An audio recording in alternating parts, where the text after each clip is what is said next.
From the shadows of New York's Manhattan skyline to Arizona's Valley of the Sun resides a radio program the world over has been waiting for. Hosted by two men no one has ever heard of. It's a place where idiocracy runs free and rarely a point is made. Kieran. We're looking up something about something that doesn't exist, and then we're reading a quote that this dude just made up, and we're taking it as fact. Rocket. Yahoo Answers, the same place where people ask, I never had sex, can I get pregnant? That's the same place. Together, these men will bring you laughter at any cost, even if that means sacrificing their own egos or well-being. So put your brains on standby. Sit back and relax. The boys have returned. Lunatic Radio starts now. Bang, let's start the fucking show, eh?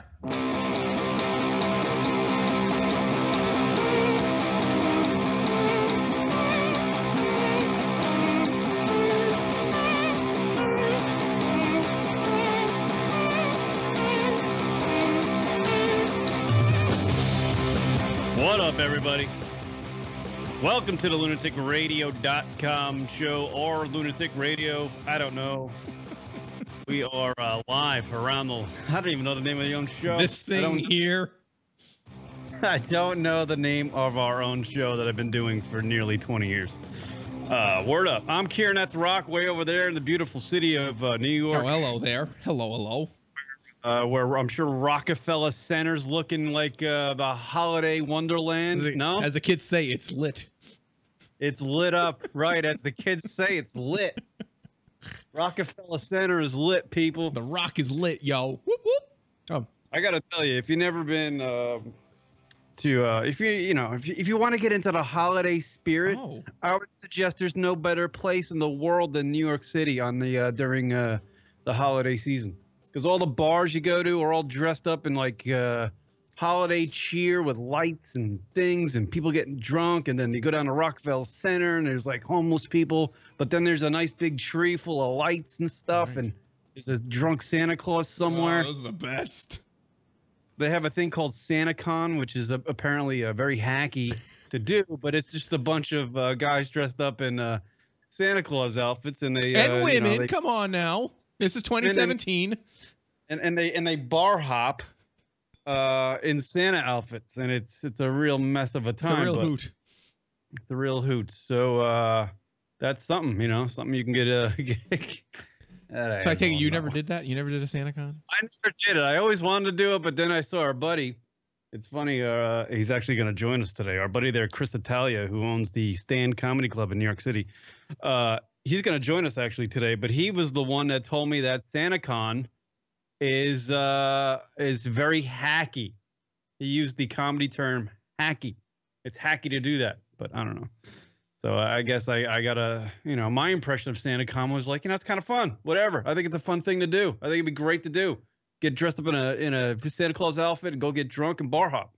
Be fun. Well, you know what it is like most good ideas, they start off good and then it just, it gets blown out of proportion, and then there's always the assholes that ruins things and things like that. When it first started, it seemed cool. It was like a small group of people. Not small, it was a group, but like it was always funny to see, like this tribe of people in Santa Claus costumes jumping from the bar to bar. And if you're at a bar, it was like, hey, here comes the Santa Claus. It was fun. Now it's like everyone and their mother gets dressed. Well, no, not really. It's like, some of them will just put on a red shirt and a hat and like a Christmas hat and say that they're dressed up, and they just can get it completely obliterated, puking on the streets, making train rides ridiculously impossible to get around. Now they've already had it. Now they had this year enforced rules that you can't drink on the trains, because in the New York area you're allowed to bring alcoholic beverages on the trains, but because of SantaCon on that day, you'd get a fine if you were caught with whoever you are with alcohol on a train that day. So like most of those things, it got ruined by a bunch of douches. It would ruin the image of Christmas for the tourist of New York City if they were to hop on a subway and they see a Santa Claus who's fucking 20 beers deep, puking on his own fucking goddamn costume. Right, exactly. Poor little kid, like a little 8-year-old girl seeing that. Can you imagine that? Yeah, family from Iowa takes their family to New York City. Oh, to we're see going the, to New York, don't you know? We're gonna go see the Rockefeller Center.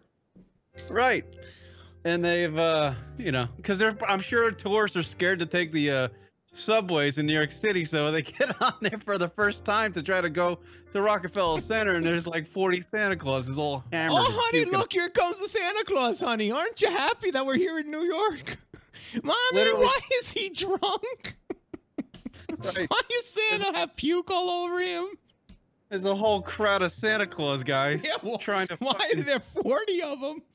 I don't know. They're all trying to pick up on the train sluts Yeah, really. and the bridge and tunnel crowd trying to get some ass. Mommy, why is Mrs. Claus not wearing any clothes? Right. Why does Mrs. Claus look like she's brought from Bellport? With bangs. Thanks for the personal joke here. Only I enjoyed that. I love the Bellport jokes. Who doesn't? Oh, I most know. of the listeners, because they don't Most get of it. the listeners, and of course the people from Bellport, Long Oh, Island. right. Right. Let's not forget them, because we do. Love the great shitty town of Bellport, Long Island. Yeah. So I Yeah. totally get that. It's definitely fallen off, and now everyone and their mother's doing it. And, you know, but that happens. That happens. Yeah, because I'm trying to think, what other con is there that they do that they gersh? Oh well, you know, the St. Patrick's Day is not really a con of any sort, but people just Right. get obliterated in Manhattan and every time. Is there a Santa Con though out there? Don't they have something similar in like Phoenix or something like that? No, they don't have snow. It's like, So you know what? You know what's funny in my apartment? Because I shut all the shades and I put up Christmas lights that was like around the easiest joke, by the way. You know what's funny in my apartment? me. I don't know what the socks. It's a great setup, you know. It could go a bazillion different ways. I My know. socks. My socks. Yeah, I should probably play this. Oh, not that one. Whatever. Where's the jerk off sound? I don't know where it is. This song actually puts the image of my head of a drunk Santa sitting on a sidewalk puke Oh. in his own puke. Yeah. No, there you go. Whatever. What were we talking about? SantaCon? Oh yeah, SantaCon. I don't think they have those out here. No. No. Yeah, you just go to bar to bar. It's called just you know, a Saturday night out. They don't need a con for it. Right. It's just when you live in a warm climate, it's kind of hard to muster up the Christmas cheer when it's like 87 degrees outside. Yeah. You know what I mean? But I You think that need could it be to- fun. It could be fun. I don't think I think I they don't think do- it should be temperature based to do, you know, because obviously everyone celebrates Christmas, you know. Well, unless you're Jewish, of course. Right. The Jews don't, Rock. They have Chinese food on December 25th. In your upper 30s, you got to remember the Jews have their own thing. Right. Noted. Put that in the old noggin. Is that over yet, Hanukkah? We done with that? Is there even any Hanukkah song? With the grand scheme of it, or just specifically this year? I don't know what you meant by that question. You know what? Fuck it. The grand scheme of things. Because you got to think. I'll go with the grand All scheme right, of we're things. going that way. All right. If you were to rank the December holidays Mm-hmm. in like a college football ranking system, don't you think Christmas is number one every year? Yeah. Hanukkah is a distant second, Yeah. followed by Kwanzaa and the rest of them. You know what I For mean? sure. I always hate not knowing what to say to somebody. That's why I don't even say anything anymore. It's like, it's just, Yeah. because it's like, you know, if you say Merry Christmas, I hope you have a good, you know, I hope you have a Merry Christmas. And it's like, and then you find out they're Jewish. It's like, how am I supposed to know? Like, you know, and then if you think you know, then it's like you're just stereotyping because, you know, just because of the way they look or something. It's like, oh, you know, whatever stupid joke you want to throw in there, and just so I can't assume that. So it's like I don't even want to I don't want to say Happy Holidays because now it's like I don't know what you are. So it's like I don't even want to say anything. Happy Right. New Year and go fuck yourself. That's what I really want to say. And if you like saw an African American person who's like, "Yo, man, happy Kwanzaa," you might get punched for being racist. You know what I mean? Well, right? Because no white person would ever say that to a black person. Right. I would never say that to a black person. Yo, man, happy Kwanzaa. Like, I don't know if he ever. Yo, I like it. You gotta slide in and like, yo, happy Kwanzaa. You can't be like, hello, sir, happy Kwanzaa. No, it's yo, brother, my man, what's up? That's like Yo, say, man, happy Kwanzaa. Malcolm X, holla. Give me a little white man. Why'd you have to say it like that? It's terrible. Karen just tries to blend in and doesn't. I try to blend in and I just alienate myself. Right? Oh, shit. Shout out to Johnny Utah in the chat room. There you go. Johnny Utah, give me 2, right? Yeah. Utah, give me 2. There it is. Wow, that was very quick, Rock. Yeah, it's right there. It's buttons. Yeah. I'll tell you what, it is the Christmas season, but I got myself a gift this week, everybody. You got a gift? I got an early Christmas A gift gun? from the great town of Gilbert, Arizona. They gave me an early Christmas gift. Oh, really? Yeah. A real stocking stuffer? Oh, yeah, it's quite the stocking stuffer, I tell you what. The nice fucking good one. The town of Gilbert, Arizona gave me a nice certificate to the local jail. I got a 1-day free pass to the local jail. Oh! Yeah. In Monopoly, you go directly to jail? Do not pass go? Apparently, I can't use this gift certificate anytime I want. Oh. Unquote. I have to use it on a specific date of January 8th. Oh, my goodness. So I get to go to jail for 1 day. That's Which is terrible. nice. That's terrible news. Yeah. You're gonna- It's quite the, I tell you what, it's quite the expensive hotel for 1 day. It's very expensive to go to this jail for 1 day. Mind you, Oh. it is more expensive to go to this jail for 1 day than it is to stay in a hotel room on the shores of Monterey Bay, looking at Pebble Beach. By the way, when he's saying jail, he's not using some sort of slick terminology for something else. This isn't like some sort of reference to something else. Because we've done that many, many times before. Say something, but not actually mean it in that way. Yeah, maybe cool teacher checking in. Maybe we should say Happy Chris Hanukkah Kwanzaa. Whole big Make one sure word. Kwanzaa, though, is perfectly clear, just to not Damn, offend. the holiday, yeah. Yeah, so I get to go to jail. It's a nice Christmas gift My from goodness. the state of Arizona. Will you be somebody's bitch within 24 hours? Is that I possible? get to go to federal pound me up the ass. Yes. Yeah. I don't know. It'll be it'll be something.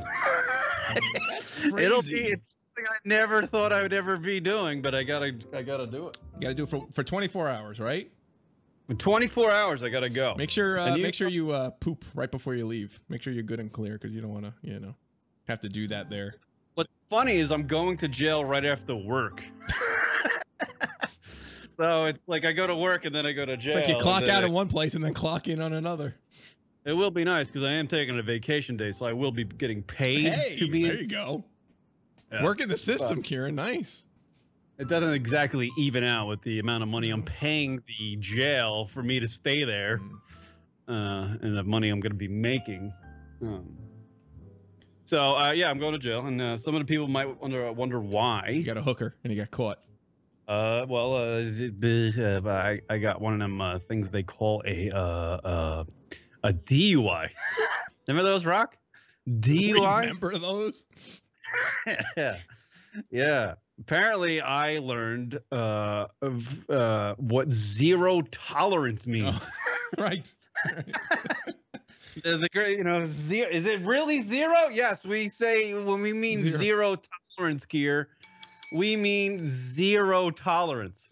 So, yeah, back in May, I don't drink that much at all. I think I've had beer on maybe six occasions this entire year.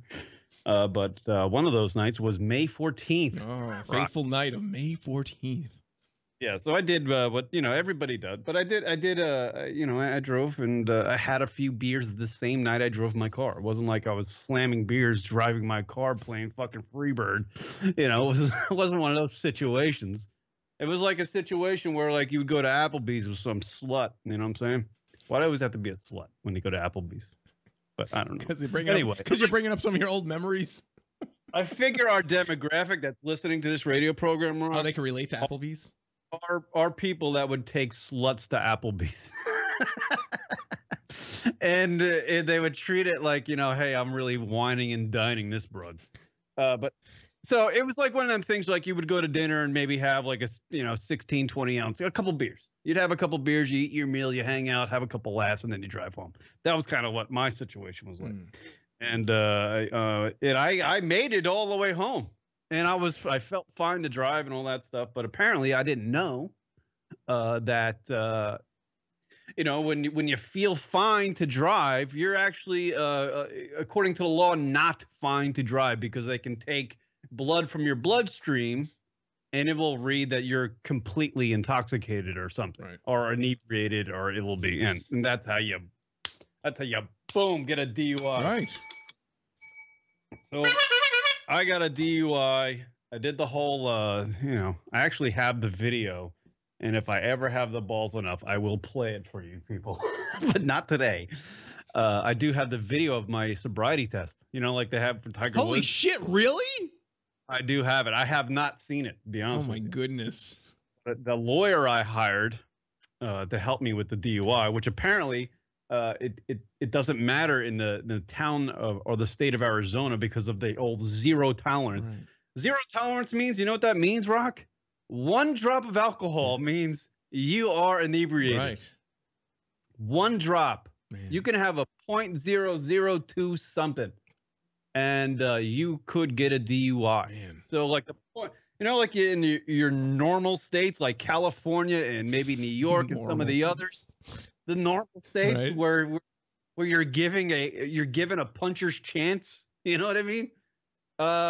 Yeah, and they give you the 0.08 is the legal limit. Mm-hmm. Well, apparently, if they throw the stipulation zero tolerance in, 0.08 really doesn't matter. Yeah. It needs to be 0.00. It needs to be 0.00 to win this one. So that's how that's what happened. And I got a fucking DUI, and it really fucking blows. Yeah. I think what I did that night, in my personal opinion, what I did that night is not even criminal. It's not even criminal. No. And what my fine is and what I have to do to clear myself of all this stuff is way more criminal than what I actually did. It doesn't add up. Yeah. Like I have to go to jail for one day, which cost me $810. I have to get a breathalyzer in my car, and I don't even drink that often at all. I have to do that for a year, and that's going to cost me like $1,700. Jeez. And all these I've spent so much. I've spent $4,000 on my DUI so far, and at the end of the day, when all's said and done, and I'm clear to go, like Johnny Driver guy, Right. I'm clear to get back into the swing of things. It'll be $8,000. Wow, God, man. So That's like crazy. A few beers cost me $8,000. That's insane. Man. Isn't it insane? It's just crazy to think, like, especially like looking back, like when I was younger and, the nights being out and just getting in the car or whatever. And, oh, I'm fine, and driving home, whatever. Yeah. God, that's scary, man. That's so scary. That sucks. I feel so bad for you because look, I get it. It's like, you can, the money's one thing. It's like, I get it. But, all this other shit, it just seems like too much for what actually transpired. You weren't even in an accident. You weren't even in an accident. I was home. I wasn't even driving, really. I was stopped at the gate of my gated community, and I to take out my key card to buzz the gate. You were open. calling Winthrop to get the gate. Winthrop, the gate, please. Chop. Post haste. We gotta call. Oh, we gotta fix that ring. They hung up. That ring. We gotta make like a new sound for the ring, so it's not Skype like.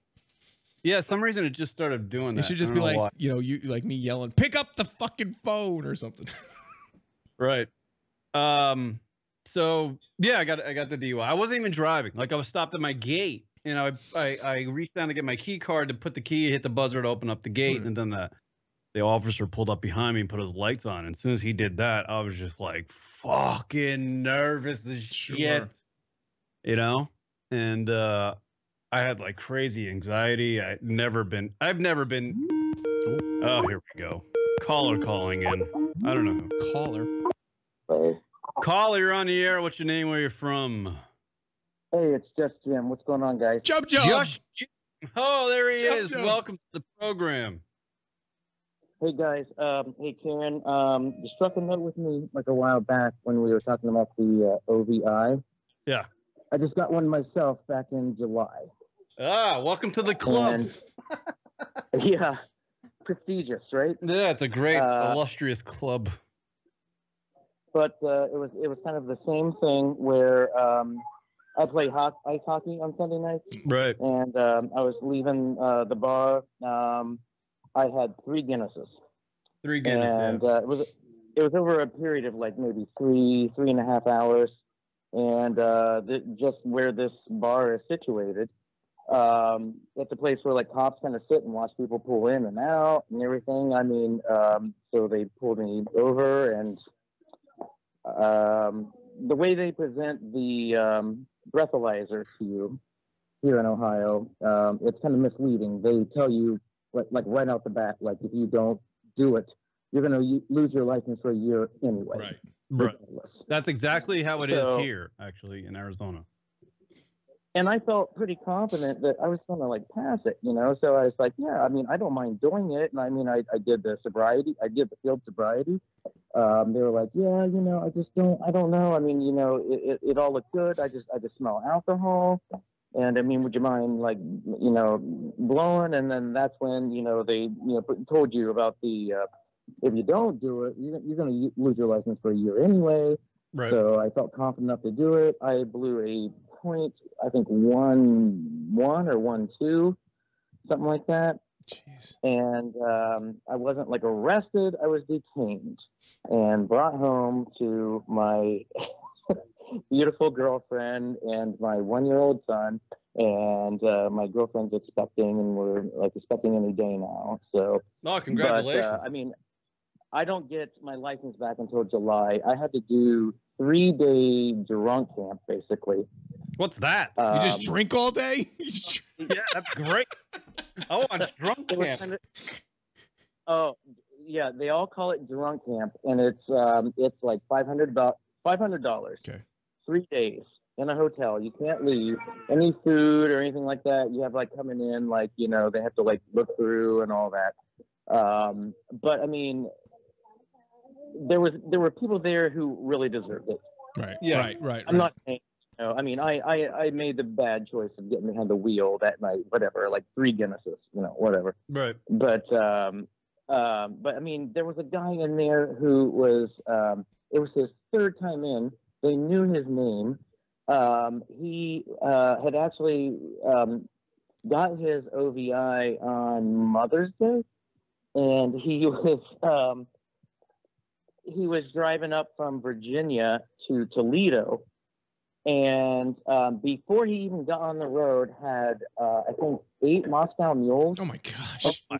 a water jug full of vodka. Holy Right.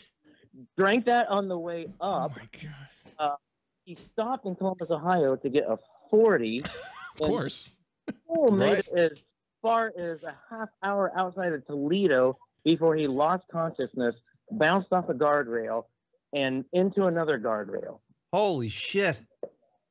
3rd time in this program. And I mean, when you read like the literature going into this thing, they're like, no cell phones, you know, Right. none of this, none of that. It was like a vacation. They Right. didn't care. So, and the one thing I wanted to tell you about was, you're in Arizona. The big thing that they showed us the entire weekend, 3 days of films and lectures and everything, there was a documentary we watched about Arizona. and how they have like zero tolerance, and you know, they showed us like the the chain gangs on the highway, Right. and like the camps out in the desert, and like once a week you have to bury like the John Does in the desert and all that. And I'm like, holy shit! And like, everyone's like, wow, like, you know, and like, yeah, you're like, you should be thankful you got your OVI in Ohio, because You're making me in feel Arizona right. they're not fucking around. Yeah. Right. No, they're not. Dude, I blew a .084. I was 4/10 over. 4/10 over the legal limit, or what you would consider. And in most states, I was told by my lawyer, in most states I would get like reckless driving, but here I get a full-fledged DUI, which is it's the equivalent of having 2 beers. That's what my blow was. So Yeah, it's ridiculous. Crazy. It's ridiculous. And the thing I learned about being in there was, you know, they say Ohio is a zero tolerance state also. And I mean, you can get an OVI for glancing at your cell phone. You can get it for, I don't know. I mean, if you have a cold and drink NyQuil, Right. you will still like come up over 0.00. right. Jeez. Yeah, they said to me, like, because I have to get this breathalyzer thing, which I'm fucking furious about. Because I have a brand new car, and if they fuck up my car, I swear to God, I'm suing somebody. But anyway, they said, like, if my toothpaste, if I brush my teeth or, like, use mouthwash before I get into my car, like in the morning, like somebody would normally would do, you blow into the breathalyzer, it will read false. And my car won't Absolutely. start. Yeah. So I'm like, there's like shit I have to, like, watch the take. Like, I'm worried about my, like, I go to the gym a lot, and I take, pre-workout things and stuff like that. Steroids. Or, like, steroids.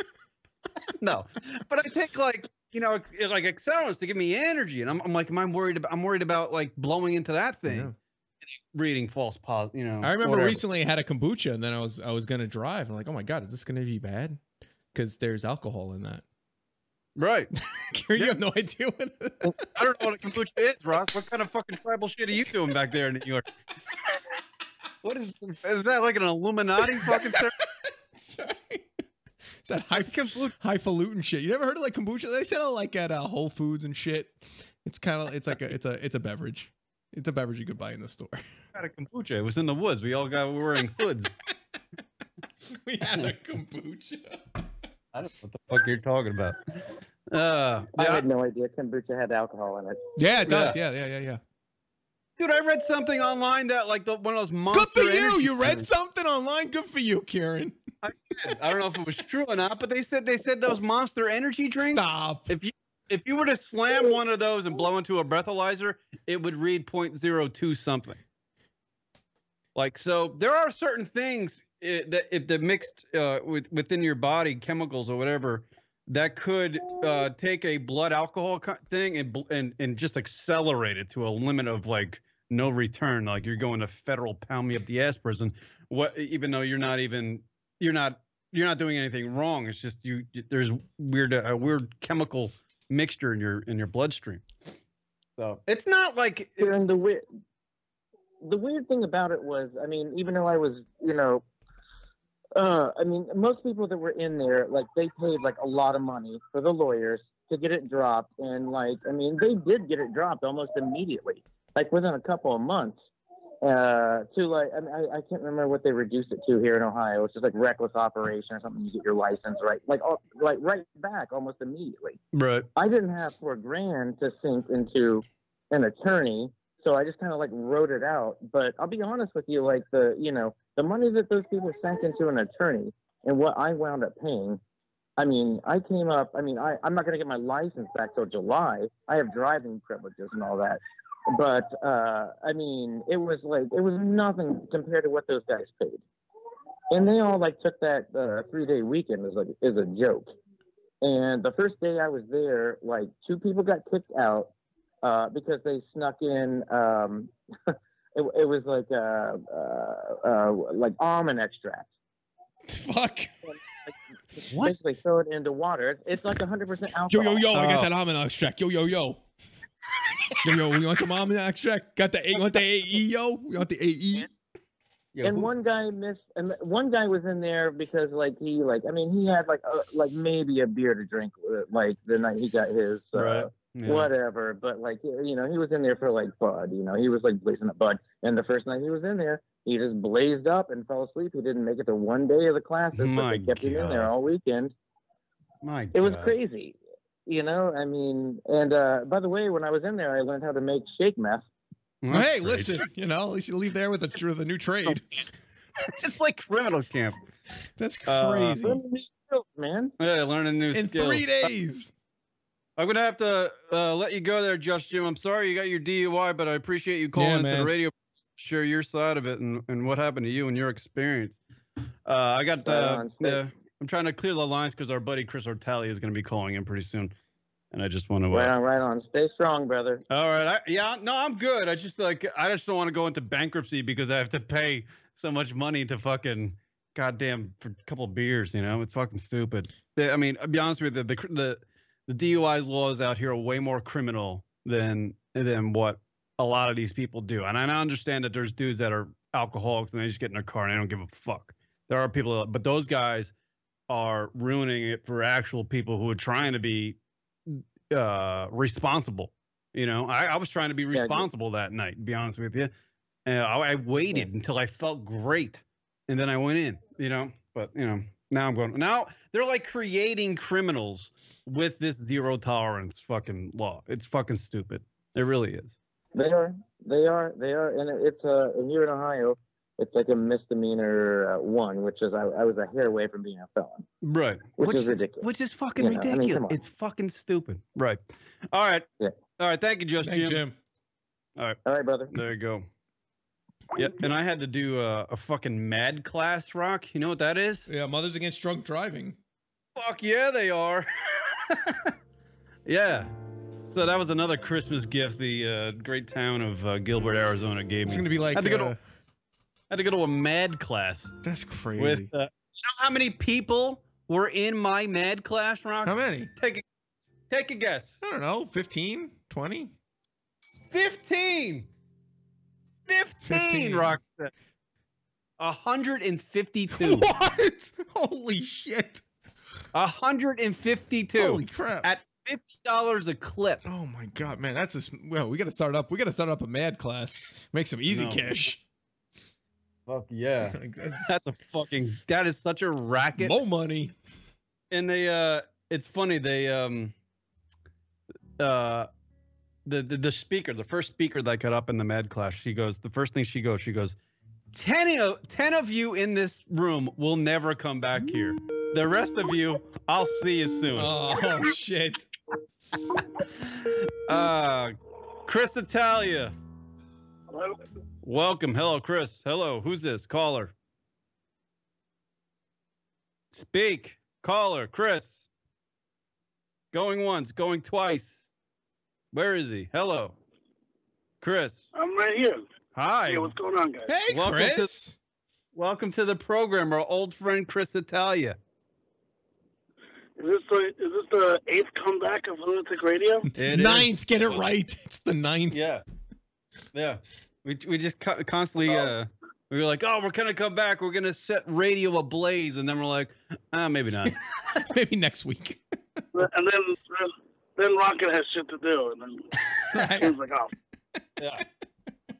Yeah. We were just discussing my DUI, Chris. My DUI. It's an injustice in America that a white man is persecuted for his crimes. That's right. That's exactly how I feel. Damn it. How much over were you how much over were you on the test? 4 tenths. 0.084. What's that's like what? 2 beers? 2 beers. 2 beers. No. Yeah, were you swaying at all? No. That was the thing. Like that's why I got a lawyer and I was gonna fight it.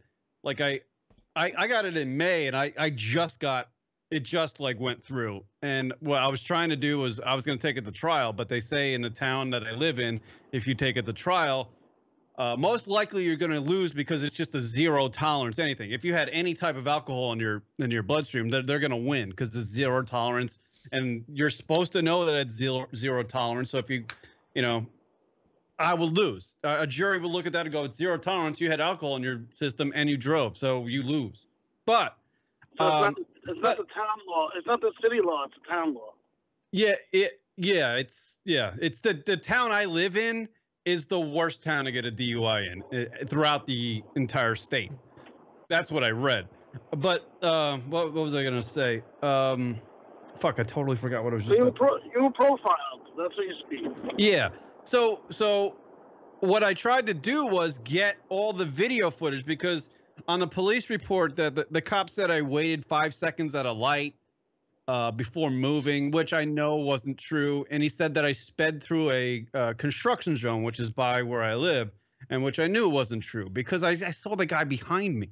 Like, the guy was behind me. So I didn't do any one of these things. So I requested to get that video footage because his 2 pieces of evidence for pulling me over were on that video footage from the car, but they wouldn't allow me to have it, which is horseshit, which is horseshit. Why would they allow you to have it?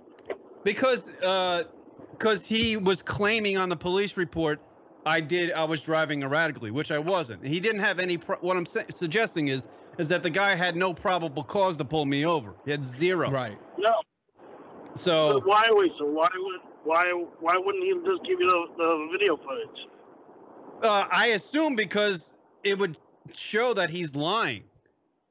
And can't you do a FOIA request?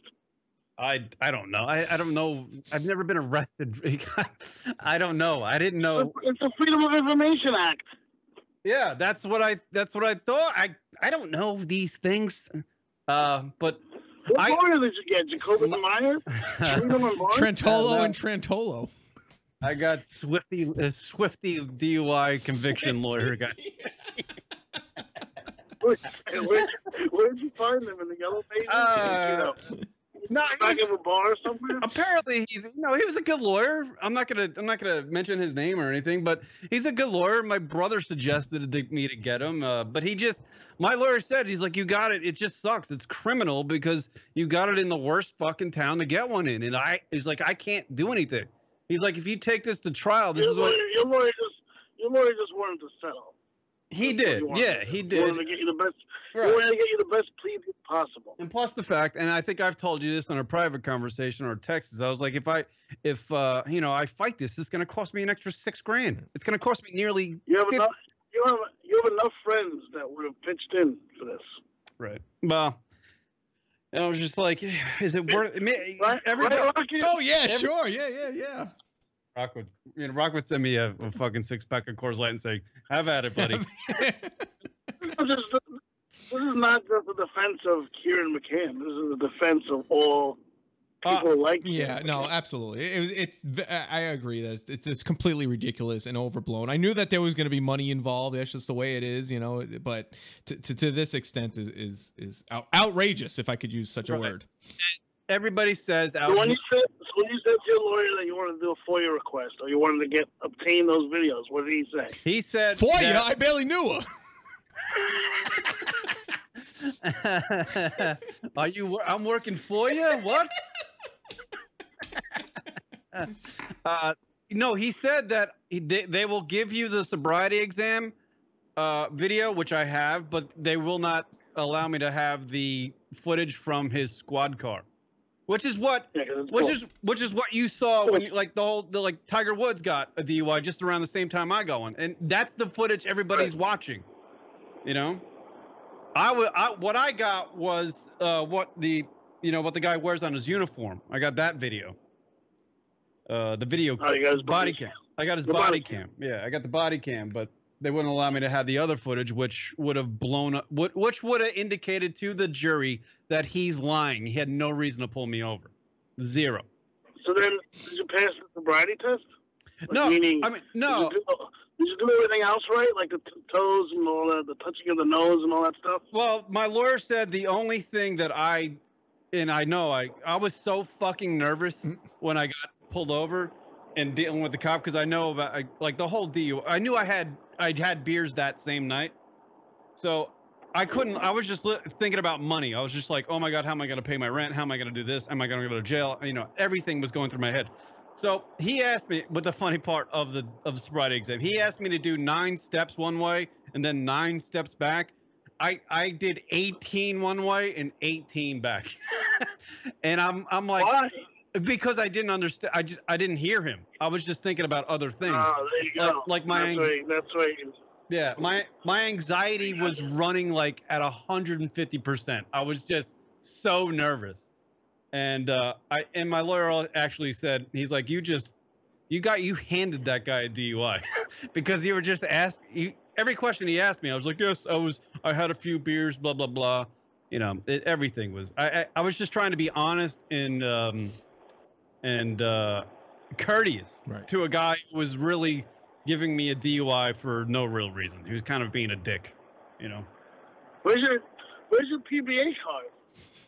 I had them for New York because I have, you know, 6 of my friends in New York are cops, but I had one for New York, but you know, they don't They're work like, out. you're in Arizona, son. This ain't New York. Yeah, this ain't no pussy ass New York bullshit. Yeah, that's. I still would have pulled one out. So look, you know, all my family's on the force back in New York. I really appreciate anything you do for me, that whole thing. But yeah, I don't think that would have worked. They don't really have crime out here. Like, I'm a criminal out here. Like in New York, if I were pulled over and in the same situation, I guarantee you they would have just let me go home. You would have been pulled over because there's more important things to deal with. You know, you're being a criminal. They have more important things to do in towns, in cities, or places like New York and Chicago and California. Out here, it's, you know, let's get some money off of the people that are coming out of the bars. You know. So you've been sentenced? Yes, the judge said we sentence you to 1 day in federal pound me up the ass prison.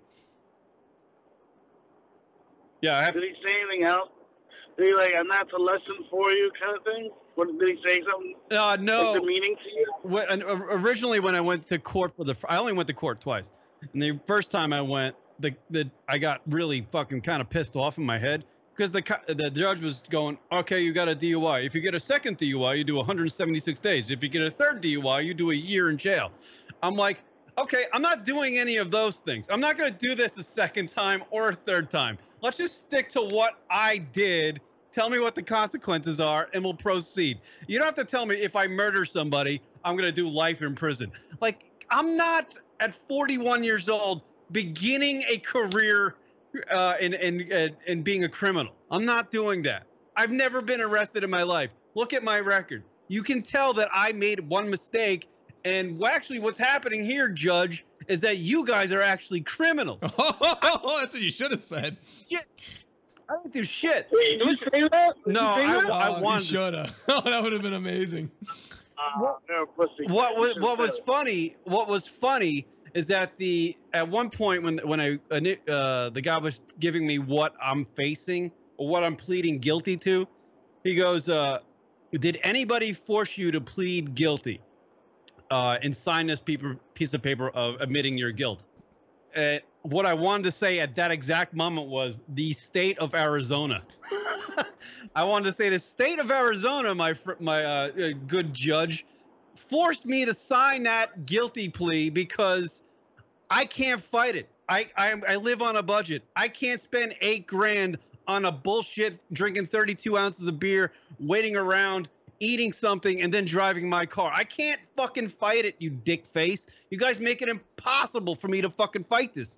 And then you turn fucking actual citizens, nice people who are kind to folks every day, into fucking criminals. So it's your system. It's your bullshit fucking laws. It's your goddamn town that's run by Mormons. Fucking, that's what's making me a criminal today. You guys are making me a criminal. You should have said this. You can't have a burger and a beer anymore. Yet there are just an abundance of burger and beer, fucking let's get pounded up bars just in and around where I live. It's fucking horseshit. Kieran, you got to run for councilman. You got to start running, do a political campaign here or something. Do you know that you remember the name Sheriff Joe Arpaio? No. Yeah, he's a shit. Yeah, his office is not even a mile from where I live. So I got my DUI in the worst fucking place in the world. Even though that guy's no longer in office, they like got rid of him. But his rule of law is, I'm in the mecca of it. I'm in ground zero. Usually those laws are pushed against people of color for him. Yeah, well, yeah, no, I mean, the guy is totally, he hates Latinos, so he just busts Latinos everywhere. Biggest racist of all time. Oh, completely. And the people actually out here hate him. They don't like him. They don't. They hate him. He should be in prison, according to most people out here. And, whatever. You have another reason not to live in Arizona. Yeah. Fuck Arizona, to be honest with you. But it's a nice place to live. The weather's great, but everything else is fucking methamphetamine and fucking zero tolerance. Did you pay a fine? Yeah, it's $2,000. 2,000. It was $2,400. $2,400 I have to pay. So I have to pay that. You have to pay that all at once? Well, I can't. So I'm on like some sort of payment plan. So pretty much I got myself like a standard maxed out credit card that I got to pay off again. You know what I mean? Like I got your, yeah. It just puts me in debt. That's not. Would you have been able to pay more and stay out of jail for the day? What? Say that again. Would you have been able to pay more and stay out of jail? No. You have to go to jail. It's part of the thing. It's part of my fine. Like $810 of that fine is the prison fees or whatever. Ugh. It's just fucking crazy. I don't know. Well, whatever. Which prison are you going to? I don't know. One of the ones down here. I guess it's on some literature that they gave me. It's somewhere, but I drive there. I drive there. Tell all your fans. You know what's funny? Hopefully, you can get protected for the day.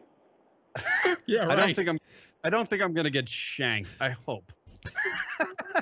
I don't think I'm gonna get shanked. I don't think. I don't think. You know what they do? I don't know what they do, Chris. I've never been to jail. The 1 day guys or the 3 day guys. Usually, what they try to do is prisoners will try to get you to stay longer by making you fight. Wow. Well, no, that's not going to happen to me. I'm going to be Johnny, looking straight at the floor, keeping silent guy. You hopefully. Huh? You look at the floor. You gotta always keep your head up. I'm not going to go beat up the weak link that show my fucking strength to the rest of the. This is going to turn into the night of, and Kieran's going to like come out and, tattoos and think of the world differently and hate everybody and drink jail wine. Rock, you know what we should do? What's that? We should fly to Arizona the day before he goes to prison and do to him what Ed Norton did in 25th Hour. Oh, right. You gotta fuck me up, man. You gotta fuck me up. Just do it. And they just fucking tune him up. Yeah. We'll just beat the shit out of him for like 2 hours. Right. You told me to trust this guy. Now I'm gone 7. Fuck that. Yeah, 25th Hour. Fuck, that's a great. Yeah, no. I think Rock has like about 15 years of pent-up frustration enough to give you a beating. Right.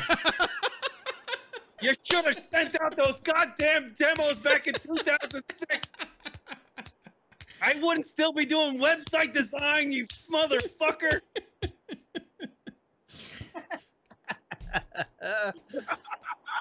So when's the day again? Well, be at my place at 7 p.m. on January 7th. Question: do you think you'll be able to podcast from jail? Do you think they'll let you set up a little studio there, do it live on location? Can I send you out the Zoom and you do some interviews while you're there? Can we get some audio? Is that possible? Say, man, what are you in for? Rape? Okay, next guy. Wait, So when are they taking? What time of the day are they taking you in? During the day or night? I'm going in at 7 p.m. I go in at 7 p.m. So wait, you just like have to like show up at the jail? Is that like how does that work? Yeah. Well, they give you 30 days or something to turn yourself in, and then you can pick a date. I chose to pick a date. That's so funny. And then my lawyer suggested, he's like, go at 7 o'clock because, you know, why? You don't want to be dealing with dudes like in the middle of the day when they're awake. Because he says pretty much everybody's going to be like tired and, you know, even he's like, you might get your processing might get started earlier. So you might not even spend 24 hours in there, essentially. You might spend less. Right. Just going through all the paperwork and stuff like that. Let me ask you, you think you're going to do some work? You can do some lift some weights while you're there? You think you're going to go out into the yard and lift some weights? Yeah, I might come out with a fucking, you know, an MS-13 tattoo and... I want to see Kieran's there less than 24 hours. Completely different. Like the whole sleeve tattoo, like a gold tooth or like a grill or something. Shaved head. I might come out of it with a whole new career move. Like a tattoo on his knuckles. That's I'll right. get tattoos on my knuckles. Yeah. I might come out with a whole new career, like, you know, drug trafficking or some shit. Yo, Rock, let's get into meth, yo. Come on, let's do it. I got this guy in Tijuana. He's going to hook us up, bro. It's a win-win. It's a win-win. Well, you know, surprised you didn't go with the I always wanted to be a banker defense from Seinfeld. I don't remember that episode, but it sounds funny. Everything from... This is a great episode. Kramer and Newman trying to beat a ticket. Yeah, I don't know that one. But actually, I haven't even introduced Chris to the people listening to the program. Oh. Chris, by the way, folks, you're listening to on the phone, is a friend of ours from New York, and he owns the Stand Comedy Club in Manhattan, which is, I believe, on many of list of where to go. One of the best comedy clubs in New York. It is the Stand, everybody. And what do you guys? In the country. In the country, yeah, I would say. But New York is the best place to go see stand-up comedy because you know you can go there to any one of these. Certainly, you can go to the Stand on a Monday night and end up seeing like people like Louis C.K. and all these types just getting on there working out material, and it's kind of fun. Oh yeah, Louis C.K. Louis C.K. will be there. Oh, not even nice reference. Jesus Christ, Kieran, of all the people. Yeah, I couldn't think of another reference like Jay Okerson or something. Yeah, but yeah, you see big names. I'd be happy to have him talk about getting fucked by the system. Yeah, the whole yeah. Talk about that, Chris. How do you feel? How do you feel about what's happened to Louis C.K.? I mean, look, he does have an issue that he has to deal with, but to get completely destroyed the way he did was wrong. Yeah, he's not anywhere near as bad as like Kevin Spacey and Harvey Weinstein or anything like that. If you go and follow like the three situations that were kind of blown out of proportion, the first one being the two girls at the Aspen Festival. Mm-hmm. Those girls went up to him at a bar and started talking to him while he was drunk. Right. And then he asked them if they'd come back to his room, and they said yes. Right. What do you think he thinks? Right. Yeah, and plus when you have a few drinks in you get a little bit more forward, and you ask something that you normally wouldn't ask. And it was almost 15 years ago when he wasn't anywhere near the star that he is now. So like it's not like he thought, oh, they're just coming with me because I'm Louis C.K. Right. Yeah, I mean. So I don't know if you saw any quotes from Jimmy Garofalo, but she actually goes and says that those two girls ridiculed him the whole week at that festival. No shit. How so? Like in what way? Like what? Like where? And when they were asked why did they stay, they said because they thought it would be a great story. Oh my gosh. No shit. Wow. Yeah. So it's bullshit. And that's why they never came out and said anything, because they knew they were wrong. Right. Right. And yet that story lingered around. Yeah, yeah. And then Jen Kirkman kind of blew it up, and then Tig Notaro talked about it on some podcast. And it just got crazy out of hand. Right. It was one of them things where, like, the story gets worse because the way it's, people tell it to each other, and it's like a chain reaction. It almost gets worse. And I mean, meanwhile, and then go ahead. The next hypocrisy is this: the next victim, as you want to call her, she claims he went up to her on the set of a TV show and said, "Hey, would you be interested in coming back to my dressing room so I can jerk off in front of you?" And she said no, and he apologized. Right. He walked away. And that was it.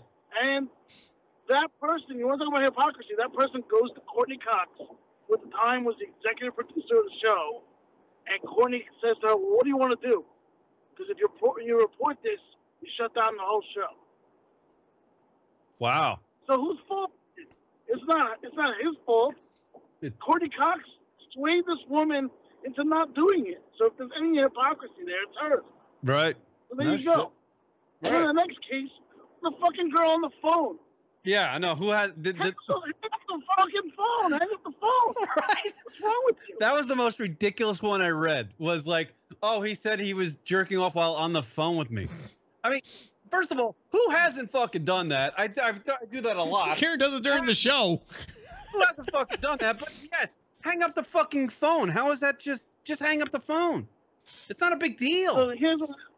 So 3 years ago, he realizes, oh shit, I must have, he hears all the rumors, and he figures, I must have fucked things up. I should really get help and start making amends. Right. So he starts writing emails to all the women he might have done it to in the past. Right. And he apologizes and says, if you'd like me to come forward and admit that I've done this, please tell me. Right. And I will do it. And he's not like in no way do I think he's a predator or anything. He might just be bad with women, but that's about it. And to each woman, they all forgave him. They all forgave him. All of them.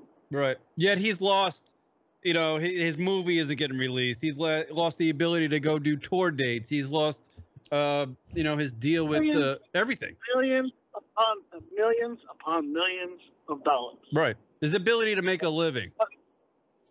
But here's what else got lost. Here's a guy who showed remorse, and a guy who was willing to stand up for the mistakes he made.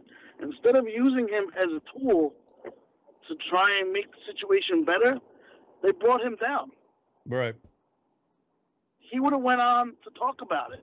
He would have went on to say he was wrong and told people how you can't do this in any profession. It's wrong. You can't use your power in any way. And he would have been a spokesperson, and he would actually help the movement. But instead, they completely destroyed him. And not to mention, he helps so many people. I'm talking about all the comics he brings on the road with him. I'm talking about all the comics he helps with projects. I had a client who was working on a script with him. Gone. It's over. Yeah. Yeah. God damn. It's crazy. It's crazy the amount of collateral damage that happens when you bring someone down like that. But like, when you really step back and look at it, you're like, well, what do you do? Outside of really, asking a question that was inappropriate or doing something that was inappropriate. He didn't tell somebody, hey, if you don't watch me jerk off, your career's going to be ruined. He didn't do that. Right. He's just at all. And so it's kind of fucked up. It really is. Like they brought down the wrong person. Yeah. But we live in a fucking day and age when you're a famous person and you do something wrong, or something that's weird, you're automatically guilty. And once Twitter gets a hold of it and everybody, weighs in with their opinions, it's just over. And then, it's crazy. It's crazy. You're right. I hope in a couple of years, he's brilliant enough of a comedian to come back in a couple of years and try to do something funny about himself in order, to kind of hopefully mend the fence and have him be back and come back, because really what he did was, it's something that could be helped and something that could be, you know, you can turn it around and use it for good instead of making him into such a monster that he wasn't. Is you know, your perspective kind of similar to a lot of the, you know, comedians you see and play, you know, or around that community of in New York of comedians, or like they're thinking Louis getting a bad rap here? Of course he is. He's totally getting a bad rap. Like I said, like he was willing to step forward and say, hey, you know, I'll admit that I did this, and I'll admit that, you know, I did wrong. You know, if you want me to do it, I will. He posed that to each and every one of his, you know, supposed victims, and they all said no. And they all said it's okay. You know, you're forgiven. You know, whatever. But you know, in the New York Times piece, they hung him. You know, they basically said that he ruined their careers. I'm like, no, he didn't. You're just not that talented. Right. You know what I mean? That's really what it comes down to. I mean, come on. Like, if somebody really wanted to work with those two girls, they would have worked with them. It's just, you know, he had nothing to do with their success or failures. Yeah. No, I'm glad you came on and told that, because I actually didn't think of it. It's hard to think about it from that perspective, but you got your hands in that community, and it's good to hear. Dude, honestly, I no doubt he helps hundreds and hundreds of comedians. Yeah, he helps them. Yeah. Every city he's in, he always takes comics aside, talks to them, women and men. The client that was working with him, my client that was working, was a woman. Jesus. Well, is a woman. Yeah. You know what I mean? And she had no problems with him at all. He never did anything inappropriate to her. You know what's crazy is that we're living, like, since, you know, it's a crazy how many stories when you just look up in the New York Post on average every day you looked at in the last couple months, there's always like 3 different stories about celebrities or whoever, you know, this sexual misconduct crap. It's like a trend. Dude, it's crazy. Look at the Jeremy Piven had his show canceled because he groped a woman in the Playboy Mansion. In the Playboy Mansion. Right. You're right. It is the place to do it if you're gonna do it somewhere. You know. If you're a woman that goes into the Playboy Mansion, you're surrounded by sex and men groping women and women groping men. Right. Like, you know what you're getting into that night. Don't pretend like it's a safe place. Everybody's naked, people banging in every room. It's ridiculous. Yeah. Yeah, it's crazy. So she calls him out on Twitter. He admits to it, and then his show gets canceled. But and his career is probably ruined also. Yeah. Yeah, there's your evidence. There's like she makes the post on Twitter. He goes, "Yes, that did happen." Done. There's your guilty plea. Yep. Career. That's it. You know. Yeah.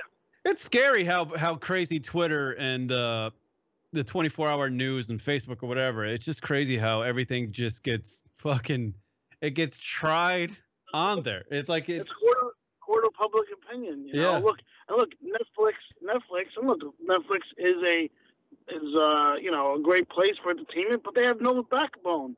The fact that the day after the movie was canceled, the distributor shut down, you know, distribution of that I Love You Daddy movie that Louis C.K. did.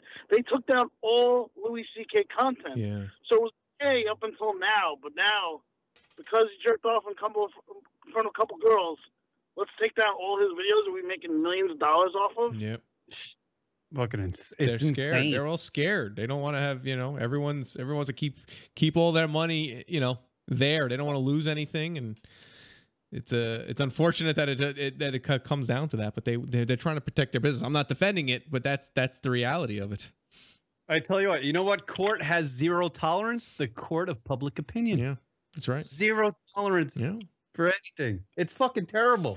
Well, you know, it's scary because nowadays you start to hear things like, you know, you guys have it coming, be afraid, you know, fuck all you motherfuckers, that whole thing. It's like, what are you doing? You want to take down fucking mankind? What's the point of this? It does become like a witch hunt, though, after a while. It's like, yeah. I get it. Women have been hurt. Men have been hurt, too. Like, I've had my crotch grabbed at a fucking industry party. You know what I mean? Like, listen, I'm sorry. It was late. I was drinking. You know, what can I tell you? Right.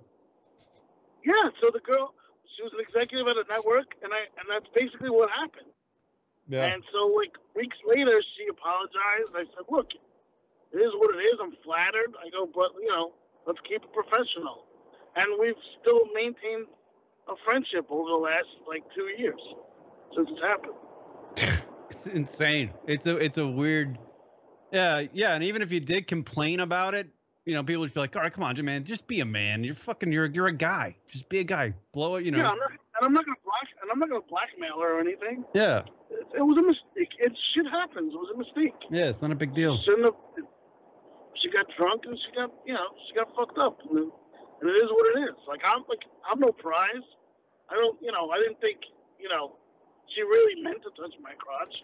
You know what I mean? Like, she had to be really visually impaired by alcohol that night. That happened. That's hilarious. I mean, I'm sure she regrets it horribly. Yeah. So what do you got? The thing, man. Go ahead. It's just sad. But it feels like witch hunt. That's my only problem with it. It really does feel like witch hunt. Right. Yeah. But it was all kicked off by a guy who was a complete pig, and I guess Harvey Weinstein. I mean, I guess that guy's a complete pig. But then the trickle down effect was, everybody gets lumped in with him. Well, because he was clearly the one that had the most. He was the most intimidating. Like he was the keystone to it all. And once in Hollywood world realized, wow, we could take down this guy, then anyone underneath, we just got to say something and we'll be safe. And then the concept of, safety in numbers comes into play for sure. So once you start getting, 3, 4, 10, 20 women getting together, starting to say things, more women get to feel more comfortable to be able to come out, because it's not easy. If you're just by yourself, under legitimate circumstances where, you were sexually harassed, it's very intimidating. You're scared. You don't know what to say. You don't know how to say it. You don't know who to say it to. But there's a lot to be said in psychology that, when there's other people around you who are going through the same thing, it's a lot easier to come out and say what you need to say. Right. Of course. Yeah. Yeah, and also when that Harvey thing happened, that story was gigantic, and you got to imagine writers at other online magazines and newspapers around the country going, okay, this story's hot. Let's see if we can find out anything else about anybody else in Hollywood. Sure. And if they did anything wrong, and we'll fucking throw their name out there. And then you get articles that are printing like accusations, not even like things that just an accusation. Yeah, accusation. Yeah, the Jerry Simmons thing was just an accusation. It was just there was no details other than he groped me. Right. I mean, how about the ridiculousness of that Ben Affleck one? I mean, come on, man. Yeah. Brushed her boob. Yeah, right. She's been distraught ever since. Really? Come on. Yeah, but I mean, but that's printed. Like they print that. Yeah. Like it's a fucking thing. Like it's a terrible thing. So if somebody sees it in a newspaper, Ben Affleck rubbed against my boob as I was walking out of an elevator or some shit like that. Somebody's gonna read that and go, "Wow, that guy's a real fucking pig," or something. Or something. It's fucking stupid. It's stupid. These are accusations. I mean, honestly, with the CK thing, most women I speak to in my business, they all kind of say, "Yeah, he got fucked over. Yeah, he got a raw deal." But they're not gonna say anything because whatever, man. Everybody just kind of goes with the flow of shit. Yeah, it's fucking insane, man. It's a weird world we're living in. But I appreciate you coming on the radio program there, Christopher. Yeah. I'm a little sad because I'm worried about Kieran. I'll be fine. We all are. I'll be a new man. You cannot look down. You gotta look up. Yeah. Oh, don't drop the soap. Don't drop the soap. I know. I'm not picking up soap. Head on a swivel. I'm not gonna pick up. That's how I'm going to eliminate the whole dropping of the soap problem. You might have to shank somebody, Kieran. Do you know how to shank? You have to make a shiv. I know. It's funny. The guys at work gave me a shank. I was like, all right, dudes, I don't need a shank. I'm not gonna be able to, I'm not, you know. Are you just gonna do a shampoo shower, Kieran? I'm not taking a shower. I'm gonna be there for 24 hours. I'm out. In and out. No, they make you take a shower. Make you. No one's making me. Oh, all right, fuck it. It's gonna be like American History X. You're gonna have to get naked. They're gonna have to do a full body search. Oh, I think Kieran kind of wanted this to happen. I feel like he's gonna enjoy this a little bit. Are they gonna give me like a day job in there? Like, what's my day job gonna be? Holding laundry? I don't know. Handing out library books. Like, I'm gonna be like. You're gonna cut all the fruit for the fruit cup. That's right. Day job. You know who you should talk to before you go in? Who? Patrick. Oh yeah, your booker for the stand. Yeah, he'll give you all the tips. He knows. Yeah. He fucking knows. Yeah, well, maybe we'll have Patrick on a show or two before I go to jail. Yeah. I feel like it's just going to be so quick. You're going to get in it. You're going to be so aggravated when you come out, be like, they are just fucking with me. That they're just, you know, it's just going to add like another layer of your aggravation to this whole thing because it's just going to go by so quickly. Yeah. You think you're going to sleep? You think you'll be able to sleep that night there? I don't know. No, I don't want to sleep. Will they let you bring your teddy bear? Will they let that happen? If I bring a teddy bear, I'm certainly gonna get. What shanked. about your binky? Will they let you bring your binky in there? Yeah. You have your little nightie blanket, your little blanket. Yeah, I'll surrender at 7 p.m. and by 9 p.m. I'm putting on my onesie. Kieran will ask if he could, keep bring one of his socks in because he needs his 11 o'clock nightcap. Yes. I just be like, hey, what time do you guys normally jerk off in here? Kieran's gonna be like, what's the Wi-Fi password in here? Don't do that. Someone might accuse you of sexual harassment. Yeah, no. That's right. You're in jail, right? That's funny. I was saying before I go, I just wanted to say that Rock did a great job on the Ric Flair thing. That was awesome. Oh, thanks, buddy. Appreciate it. Thank you. I'm glad you enjoyed the film. Someone was working on that. Excuse me? How awesome was it working? Oh, it was no words. Like it was a highlight. It was like the highlight of my career, by far. It was just an incredible opportunity. Being at the premiere, seeing these wrestlers that I've grown up with, them talking, behind the scenes, just so in depth, hearing the stories, being able to, just be part of it. I was a part of the project. Because I don't think I mentioned it. Like it started over 2 years ago, this project, and I was lucky enough to be part of it back when it started.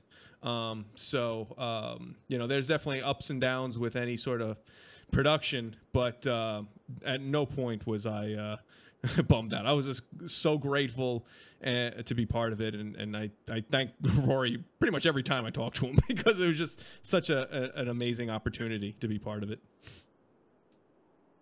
I got excited that he replied to me on Instagram, so I could just imagine you're excited. Yeah, that's right.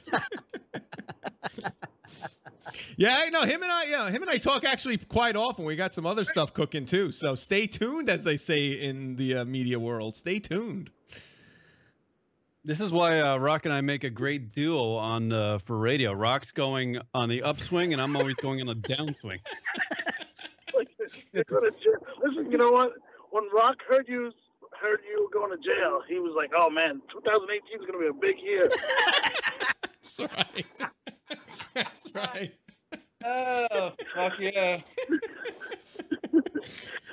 Keep going down that downward spiral, man.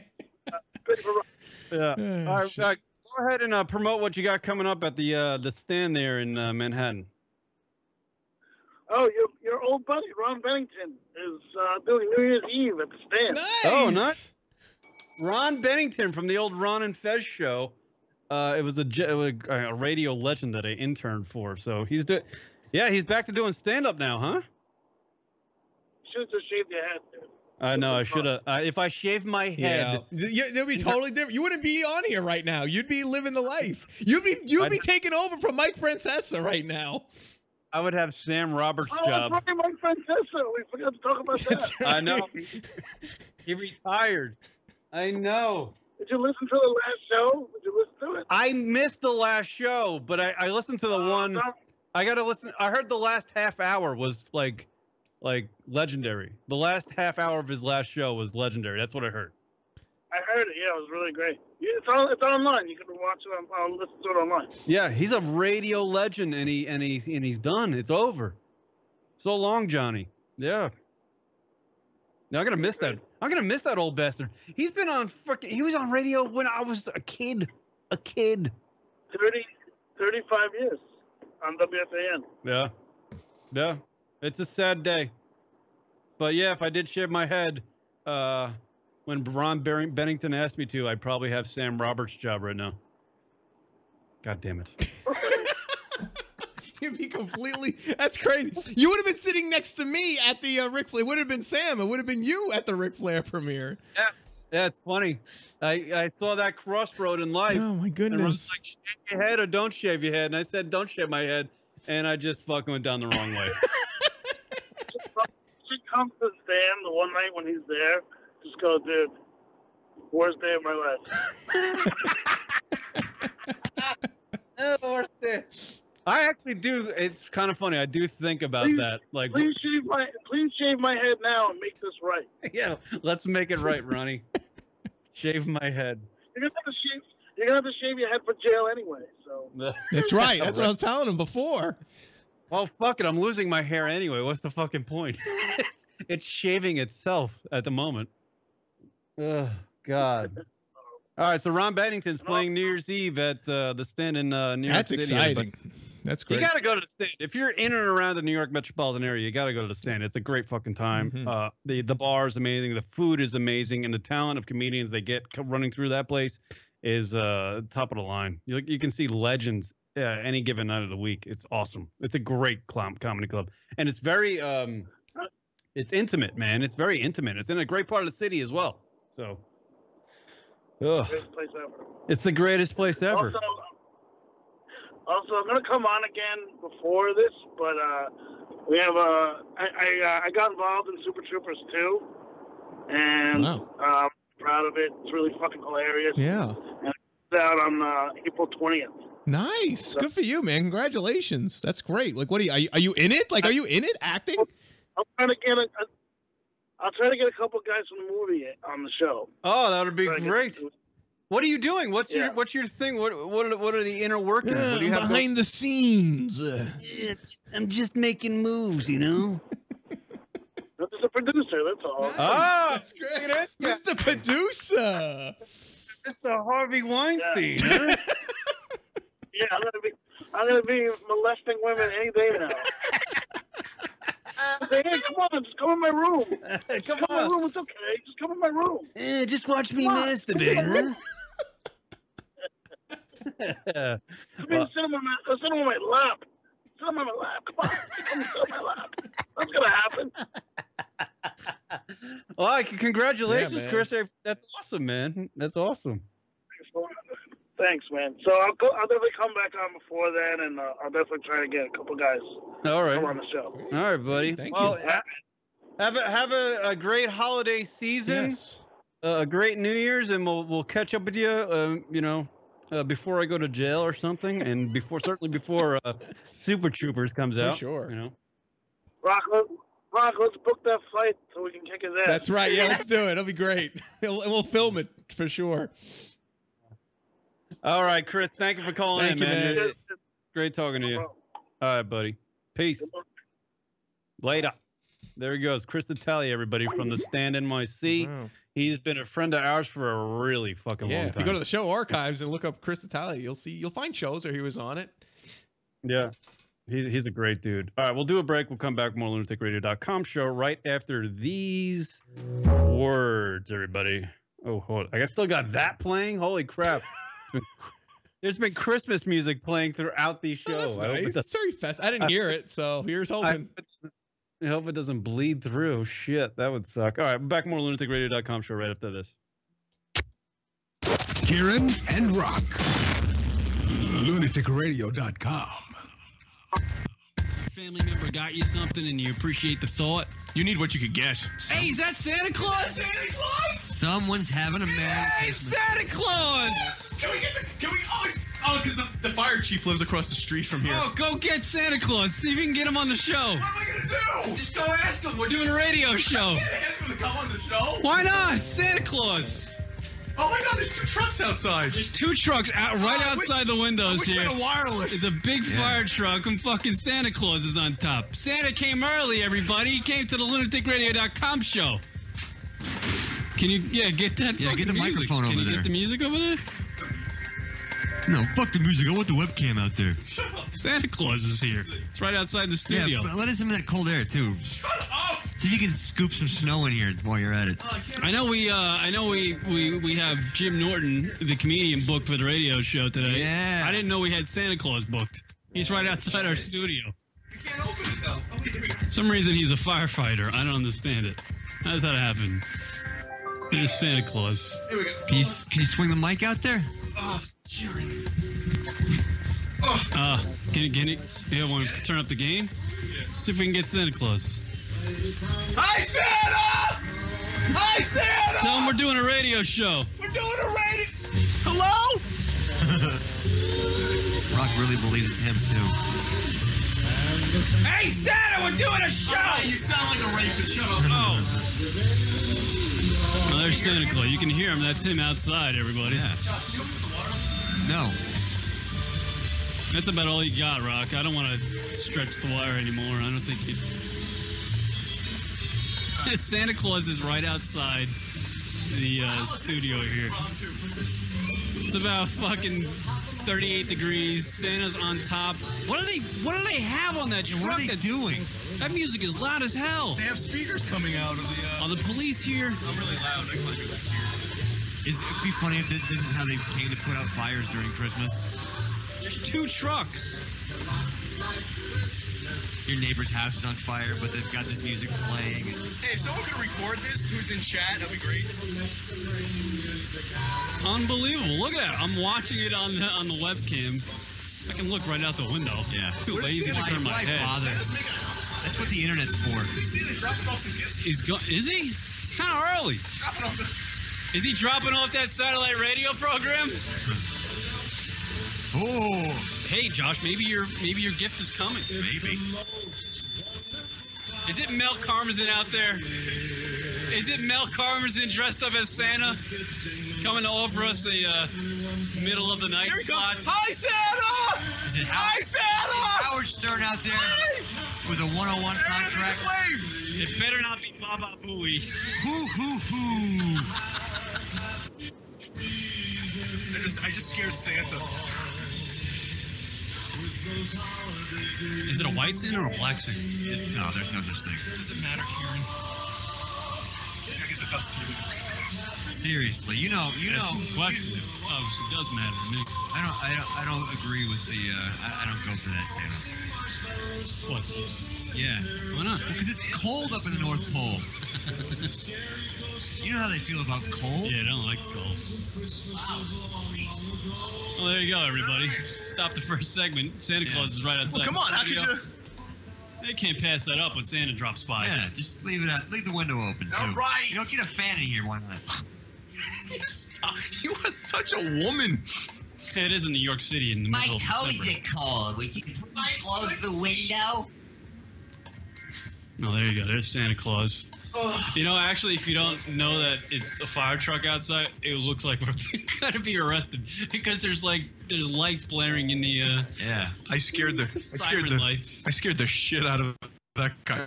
He's like, who the fuck is it? Fucking 27-year-old guy with chops. You call the cops. Still believes in Santa. 29, dude. 29, whatever. Dude, you should call the cops. There's a fucking noise ordinance. This is an incorporated village. I demand the quiet. Fucking Santa. Kieran and Rock have returned. We are the kings of tangents. I just got a phone call from a hooker. Oh shit, I'm calling her back. Holy crap! Holy crap! Twitter doesn't give me these problems. Kieran and Rock are on social media. Why could you just like me? Be sure to like and follow Lunatic Radio on Twitter. Rocket, you gotta get naked. Take off your pants. Do something. Sweet. Don't say sweet. Oh, I listen to you. Okay. So if you say take them off, I shall. Twitter.com/Lunatic Radio. They're already naked, aren't they? I feel like I have hair on my microphone. That's why I've been blowing into it, if you're people listening. Twitter.com/Lunatic Radio. If you are a proud supporter of lunaticradio.com show and you like to see this show flourish, or just Rock and I become alcoholics, you can donate to the lunaticradio.com show by simply going on our website. Rocket, fire away. Yes, absolutely. Donations. Go to the website, lunaticradio.com, and select from one of the options, either a recurring amount or simply just give whatever you feel. Anything and everything is appreciated and helps pay for any of the expenses for the show and helps us keep going and, not have to dig out of our pockets. And we appreciate, again, anything you can give. Right. So give a shit and give us a donation. Well, give money. Don't give a shit. Oh, right. I can go on about that one. So log on to the lunaticradio.com website if you would be so kind and give us a donation. It would be great. Absolutely. Thank you. And thank you from the bottom of our hearts. Yes. From the lunaticradio.com show. Now back to Kieran and Rock. They may suck. That is all. What up, everybody? LR Show hanging out with you. Welcome to everybody in the chat room. Rachel, Jay Cass in the chat room. I just saw Mark List and Mark Norman. Joe List and Mark Norman at the stand. They were great. Those guys were hilarious. The stand is awesome. The stand NYC Comedy Club. I think it's in Gramercy, isn't it, Rock? Yeah. Yep. Yeah. Look it up. Go there. It's a fun place. Thank you to Chris Italia from the stand coming on the radio program. Word him up. Yo, that's crazy. I'm listening to that clip in the break because I said at my age I was 29, so that's almost 10 years ago. That clip. 10 years. Oh yeah, the clip I played during the break there. So I always like to play old clips from our days doing Lunatic Radio, and certainly that was a fun moment when we were doing the show there, and I think Floral Park, I think, is doing the show at that time, and Santa Claus just showed up on on a goddamn fire truck, and Rock lost his shit. It was so exciting. You were so excited. Yeah, I know. I remember listening to that and going, "Wow, 29. God, we were young. We had so much of a future, and the future was bright back then. Josh joined the show thinking he was just gonna fuck it. I'm gonna be the next Artie Lang. That's right. I'm gonna move into Pennsylvania near New York, and I'm gonna my career is gonna flourish. And to start it, I'm gonna be working with these guys out of an apartment in Floral Park on Long Island. Right. Granted, we did have some good times, but certainly it didn't work out for old Josh Gogan there. No. Although he's doing a pretty cool show with his brother now. That it seems like he's doing pretty well. So, Yeah. Thank you. By the way, thank you to everybody in the chat room. Cool stuff. By the way, live number to call it 718-690-9290 if you want to call in. Yeah. And this will be the sounds of me in prison on January 8th. When they brought you in here and booked you, you was crying like a pussy. Yeah. Back the fuck up. Back up. You know you fucking with in cell number 4 on the 9th floor. Yeah, I hope I survive it, but I'm sure I will. It's only one day, and there you go. I'm just a caveman. Your world frightens and confuses me. Back the fuck up. Back the fuck up. When they brought you in here and booked you, you was crying like a pussy. Yeah. Yeah. It ain't cool being no jive turkey. So close to whatever after New Year's. I'm lost. Gary, just talk like this while you're in there and you'll be safe. Holy shit, I'm sucking Jamie Kennedy's cock and feeling his balls. I mean, no one will bother you. You just start yelling that out, or I have a warehouse full of cock. It's great being gay. I think you'll be safe. Man, we don't need to know what you do outside these facilities. Yeah, Mr. Big Time Pimp. Yeah. What the hell is wrong with you people? We're in jail. There's a lot wrong with us. Back up. You know you fucking with in cell number 4 on the 9th floor. Hey, yeah, we're fucking with a little queer right now. That's gonna be so interesting, man. You're gonna have so many stories. It's gonna be great. I just hope I see somebody. I don't know. I don't know. I don't know. I mean, let's be honest. You're just doing this for show material. That's what I thought. What a great bit to get a DUI.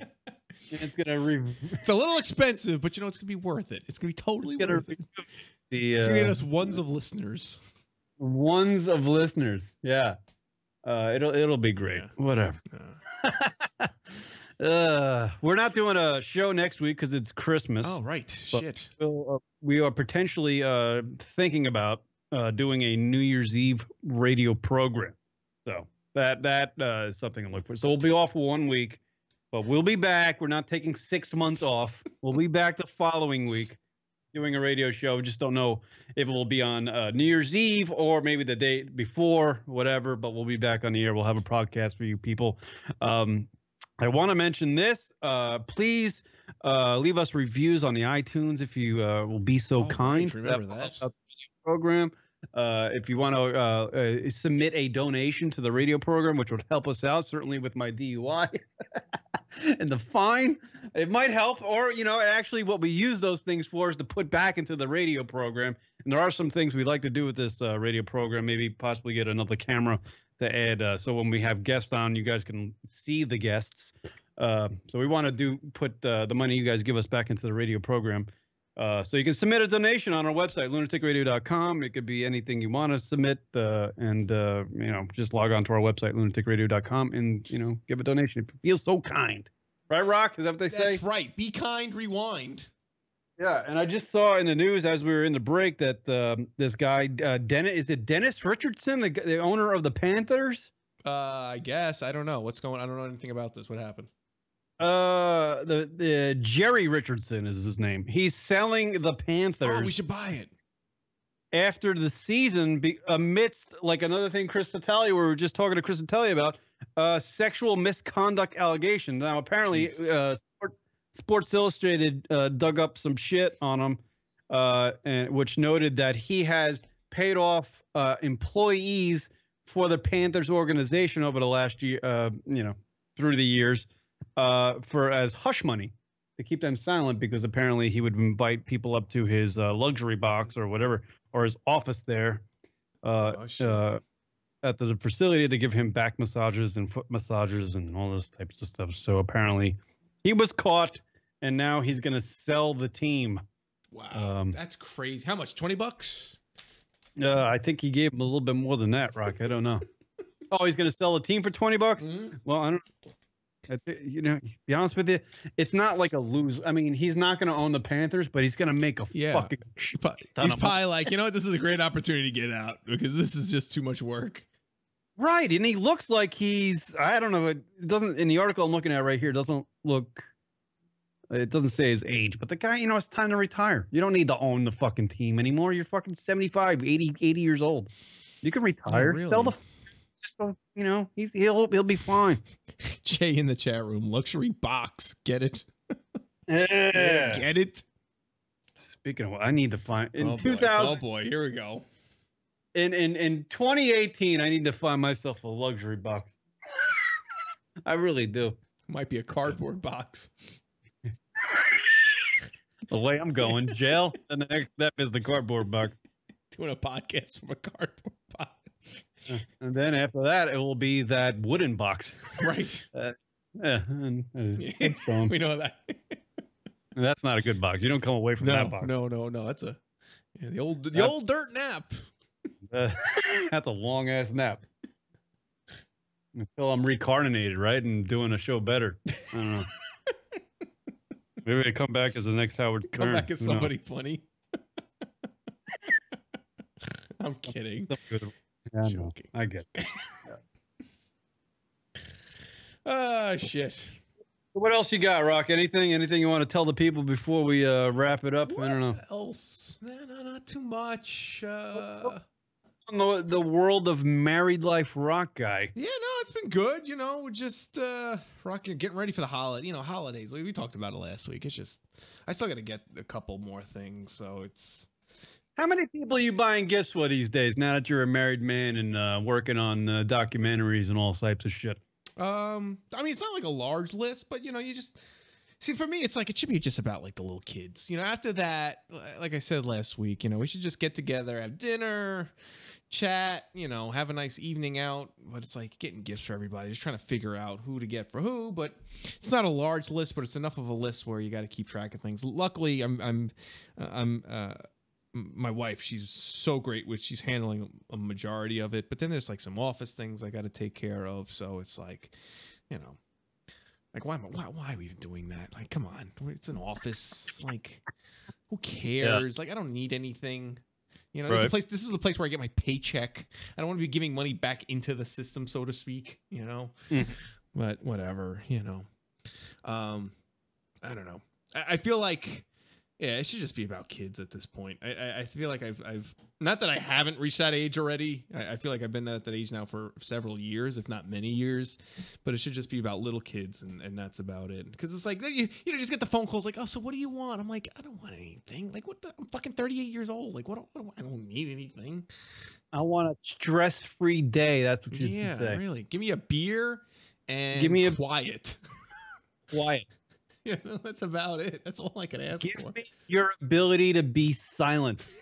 You know, is that you know? It's just like I don't need anything. It's like if I need something, I go get it. That's that's where I'm at in my life. I tell you what, Rock. As I get older, and I'm sure as you mentioned, you kind of feel the same way. The thing that is the most important to me is silence. I love good old-fashioned quiet.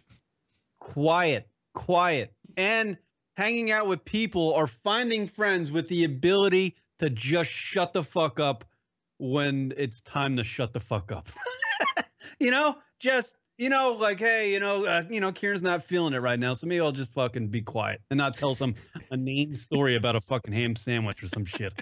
But I love those stories. Cool Teacher's still getting gifts from her parents for Hanukkah. Like, that's insane. Like, come on. Yeah. Like, it's the festival of lights, like, huh? Stop it. Like, you know, 8 days, 8 presents. It's like, what are you gonna have? Like a bar mitzvah, a bat mitzvah, whatever they have for the girls. Like, what are you? What's the point at that point? Like, what?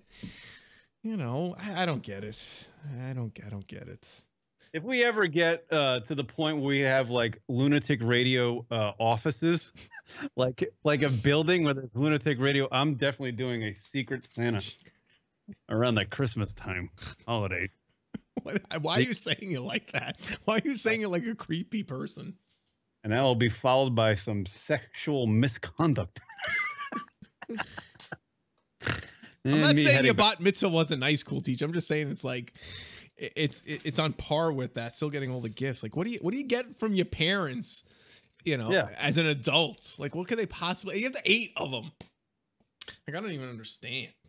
Like what there is you could possibly get at that point in your life.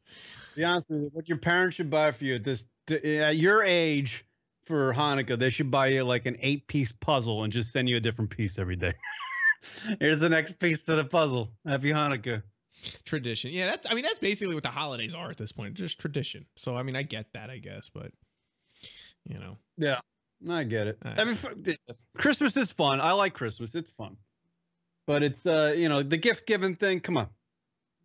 That's just feeding into the fucking, you know, boosting up the economy type bullshit. That's right. You hey, know? Listen, this is the big year for the online. They did pretty well.